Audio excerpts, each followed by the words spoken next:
एक बुजुर्ग आदमी अपनी बेटे की बहू से यानी कि अपनी पुत्र वधू से बहुत ज़्यादा लगाव करता था और कहीं न कहीं एक ऐसा व्यवहार करता था जैसा कि व्यवहार एक बाप अपनी सगी बेटी से करता है।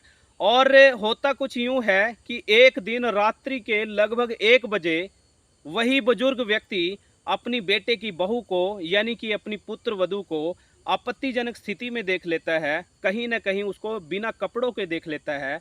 और उसके बाद होता कुछ यूँ है कि जो उसकी पुत्र वधू है वो तिलमिला उठती है, आपे से बाहर हो जाती है और गुस्से में अपने ससुर को बोलती है कि पिताजी, कम से कम आपसे तो ये उम्मीद बिल्कुल नहीं थी।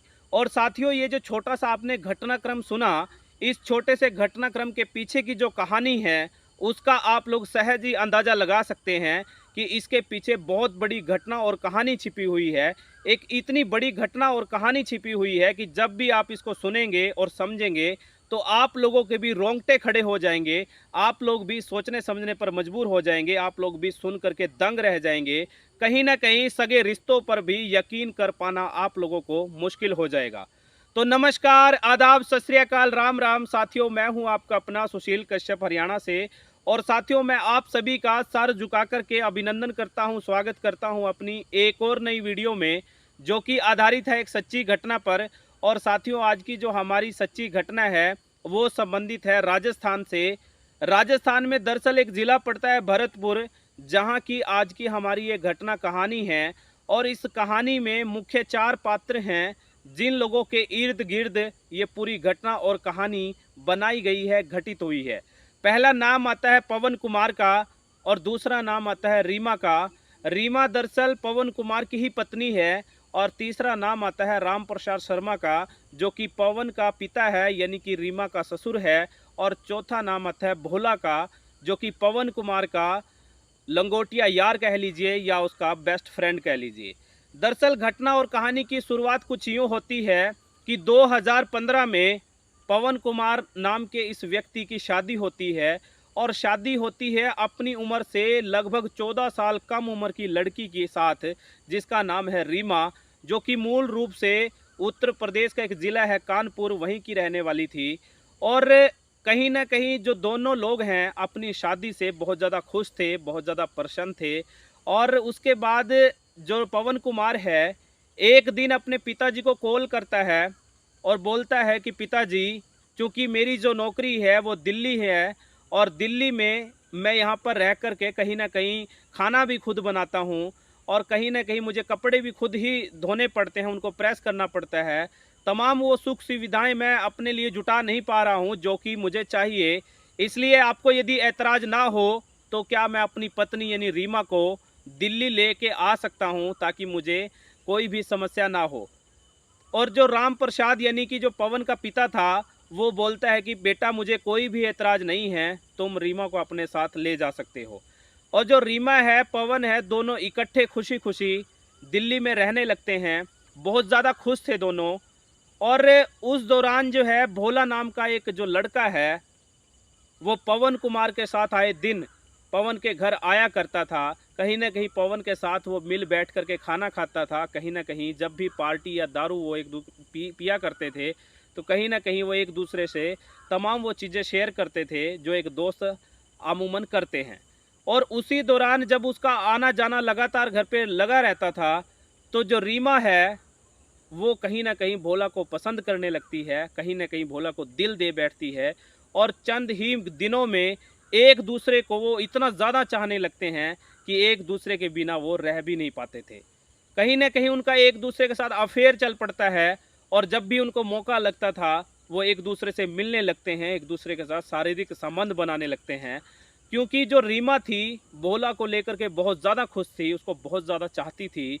और समय-समय पर वो एक दूसरे से मिलते थे, एक दूसरे के साथ वो टाइम समय व्यतीत करने लगे थे। सब कुछ ठीक-ठाक चल रहा था। एक दिन अचानक होता यूँ है कि जो पवन कुमार जिस भी फर्म में, कंपनी में काम किया करता था, उस कंपनी में कोरोना की वजह से लोगों की छँटनी करना शुरुआत हो चुकी थी। कहीं न कहीं नौकरी जाना स्टार्ट हो चुकी थी। 2020 और 21 का मैं आपको वाक़या सुना रहा हूँ। उस दौरान बहुत बड़ी संख्या में नौजवानों ने अपनी नौकरी को हाथ धो बैठे थे।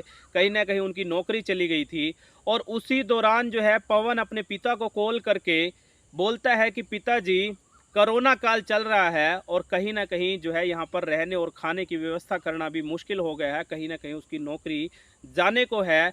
तो यदि आपको ऐतराज़ ना हो तो क्या मैं गाँव में आ सकता हूँ ताकि मैं वहाँ रह सकूँ, तमाम तरीके की सुख सुविधाएँ अपनी पत्नी को, अपनी धर्मपत्नी को दे सकूँ। तो उसका पिता बोलता है कि बेटा मुझे कोई भी ऐतराज़ नहीं है, तुम चाहो तो गाँव आ सकते हो, यहाँ आराम से रह सकते हो।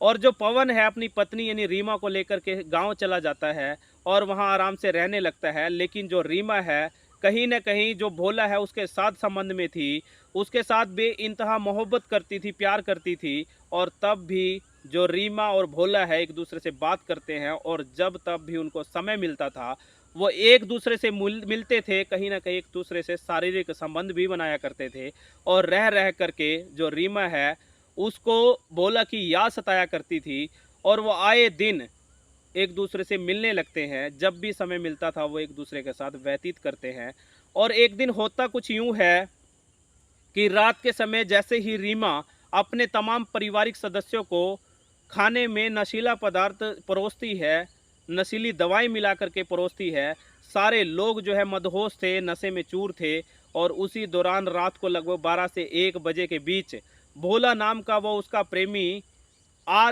आ पहुँचता है और वो जो है एक दूसरे से शारीरिक संबंध बनाने लगते हैं, एक दूसरे से प्यार करने लगते हैं और एक जगह बेड पर लेट करके वो शारीरिक संबंध बना ही रहे थे कि उसका पति यानी कि पवन कुमार की आंख खुल जाती है और पवन कुमार जैसे ही ये देखता है कि उसकी धर्मपत्नी यानी रीमा उसके ही गांव के दोस्त यानी भोला के साथ बेड पर है, उसके साथ शारीरिक संबंध बना रही है, ये देख करके उसके पांव तले जमीन खिसक जाती है। वो गुस्से से लाल हो जाता है और कहीं ना कहीं वो भोला पर टूट पड़ता है, अपनी धर्मपत्नी को भला बुरा कहने लगता है और उसी दौरान जो भोला भोले के साथ आया हुआ एक अन्य व्यक्ति जो कि उसका दोस्त बताया जा रहा है, वो दोनों जो है पवन कुमार के ऊपर टूट पड़ते हैं और देखते ही देखते हाथापाई शुरू हो जाती है, झगड़ा शुरू हो जाता है और कब जो है भोला और उसका साथी उस पवन कुमार नाम के अपने दोस्त को मौत के घाट उतार देते हैं, किसी को कानों कान खबर नहीं थी। यहाँ तक कि पारिवारिक लोगों को भी कानों कान खबर नहीं थी कि एक व्यक्ति की मौत हो चुकी है, हत्या हो चुकी है और तब कहीं जाकर के भोला अपनी प्रेमी दोस्त यानी रीमा को बोलता है कि घबराने की ज़रूरत नहीं है, तुम डरो मत, तुम निश्चिंत रहो, मैं इसको ठिकाने लगा देता हूँ, तुम यहाँ का मौका संभालो, मौके की नज़ाकत को समझो, मैं इसको बोरी में डाल करके उसमें बड़ा पत्थर डाल करके इसको नज़दीकी नहर में फेंक आता हूँ, इसको ठिकाने ला आता हूँ और कहीं न कहीं वो उस बोरी में डाल करके पवन कुमार को उस नहर में फेंक देते हैं, उसको ठिकाने लगा देते हैं और इसी तरीके से जो मिलना-जुलना है, शारीरिक संबंध करने का जो क्रम था वो लगातार जारी रहता है। उसके बाद भी आए दिन 2, 4, 10, 20 दिन के बाद जो है वो उसके घर आता है, उसके साथ सोता है, शारीरिक संबंध बनाता है और किसी को कानो-कान खबर नहीं थी। जो रीमा का ससुर है, वो अपने लड़के को घर पे ना पाकर के दुखी था, व्यथित था और कहीं न कहीं वो समझ नहीं पा रहा था कि उसका लड़का आखिरकार गया कहाँ है। उसका कोई अता-पता नहीं है, उसने पुरज़ोर कोशिश कर ली उसको ढूँढने की, लेकिन उसकी कहीं भी कोई कौर खबर नहीं थी। आखिरकार वो निराश होकर के, हताश होकर के नज़दीकी थाने जाकर के तहरीर देता है, एफआईआर दर्ज कराता है कि साहब जी मेरा जो बेटा है, पवन कुमार जिसका नाम है, कुछ दिनों से घर से लापता है, उसका कोई भी खौर खबर नहीं है कि वो कहाँ गया है, कहाँ है। उसका प्लीज़ कोई खबर निकालो, उसको लापता है, उसको ढूँढ करके मुझे ला करके दो, हम बहुत ज़्यादा परेशान हैं। और उसी दौरान होता कुछ यूँ है कि रीमा नाम की वही लड़की, वही बहू अपने प्रेमी को यानी कि भोला को फ़ोन कर करके मैसेज कर ये इतला देती है, मैसेज करती है कि भोला मुझे तुम्हारी बहुत ज़्यादा याद आ रही है, मुझे तुम्हारी याद सता रही है, मैं तुमसे मिलना चाहती हूँ। कहीं न कहीं वो रह करके उसकी याद सता रही थी और भोला भी कहाँ रुकने वाला था, वो भी दिल्ली से सीधा उसके गांव पहुंच जाता है, यानी कि अपनी प्रेमिका को मिलने के लिए सीधा गांव आ टपकता है और रात के लगभग 1 बजे जैसे ही उसके आने की आहट होती है, तमाम जो सदस्य थे वो सोए हुए थे, विश्राम कर रहे थे और वो भोला जो है अपने दोस्त को बाहर खड़ा कर करके अंदर आ जाता है और उस रीमा के साथ शारीरिक संबंध बनाने लगता है। और उसी दौरान लगभग रात के 1 बजे उस बुजुर्ग आदमी जिसका नाम राम प्रसाद बताया जा रहा है, यानी कि रीमा का ससुर, वो ये देख करके दंग रह जाता है। ये देख करके सोचने समझने लगता है कि रात के 1 बज रहे हैं और उसकी जो पुत्र वधू है उसके जो कमरे की जो लाइट है वो जग रही है। और ये देख करके वो नज़दीक जा करके ये समझने की कोशिश करता है कि आखिरकार अंदर एक्चुअल में माजरा क्या है। जब वो नज़दीक जा कर के देखता है तो सही से दिखाई नहीं दे रहा था, वो समझ नहीं पा रहा था कि अंदर हरकत क्या हो रही है, अंदर माजरा क्या है। तब वो कहीं एक खिड़की के माध्यम से देखने का प्रयत्न करने लगता है और जब वो देखता है कि उसकी जो पुत्र वधू है वो निवस्त्र हालात में है, आपत्तिजनक स्थिति में है, और ये सब देख करके कहीं न कहीं वो दंग रह जाता है। उसकी आंखें खुली की खुली रह जाती हैं कि उसकी जो पुत्र वधू है वो एक गैर मर्द के साथ शारीरिक संबंध बना रही है, उसके साथ कहीं न कहीं गलत है। और जैसे ही उस रीमा नाम की लड़की को, बहू को ये अंदेशा होता है कि कोई उनको निहार रहा है, देख रहा है, और शक के तौर पर जैसे ही वो बाहर आती है तो देखती है कि उसका ससुर उनको देख रहा है और तमाम घटनाक्रम को उसने अपनी आँखों में कैद कर लिया है, तो कहीं न कहीं वो गुस्से से लाल हो जाती है और अपने ससुर को भला-बुरा कहने लगती है और बोलती है कि ससुर जी, पिताजी, आपसे तो कम से कम ये उम्मीद कतई भी नहीं थी, बिल्कुल भी नहीं थी। और इस तरीके से आपस में बहस होने लगती है।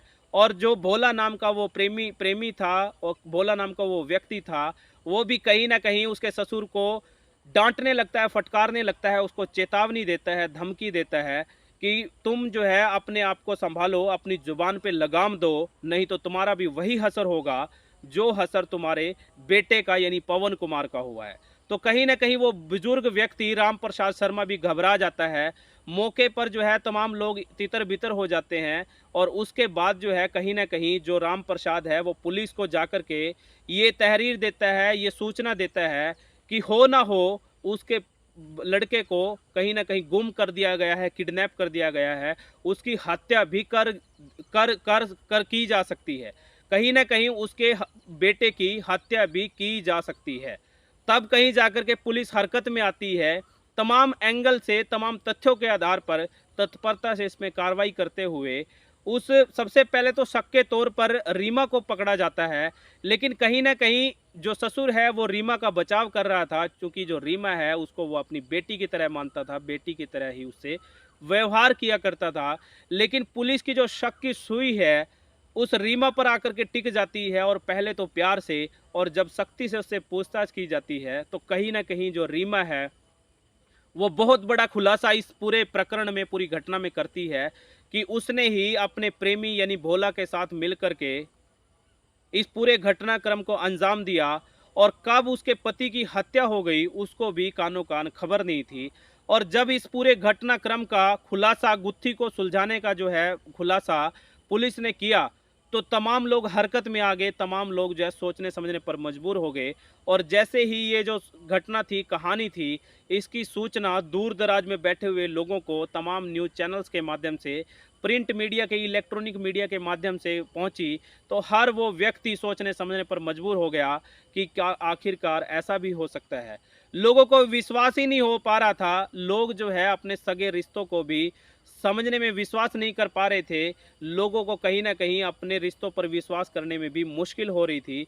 और कहीं न कहीं इस घटना और कहानी ने झकझोर करके हर आदमी को रख दिया, सोचने समझने पर मजबूर कर दिया।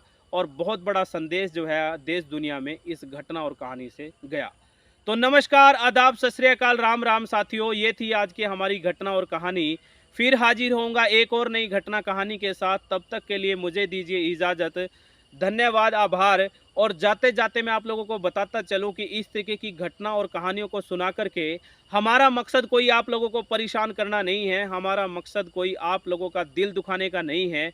हमारा मकसद सिर्फ़ और सिर्फ़ आप लोगों को जागरूक करना है। कहीं न कहीं आपकी ज़िंदगी में होने वाली घटना और कहानियों से आपको आगाह करना हमारा मकसद है।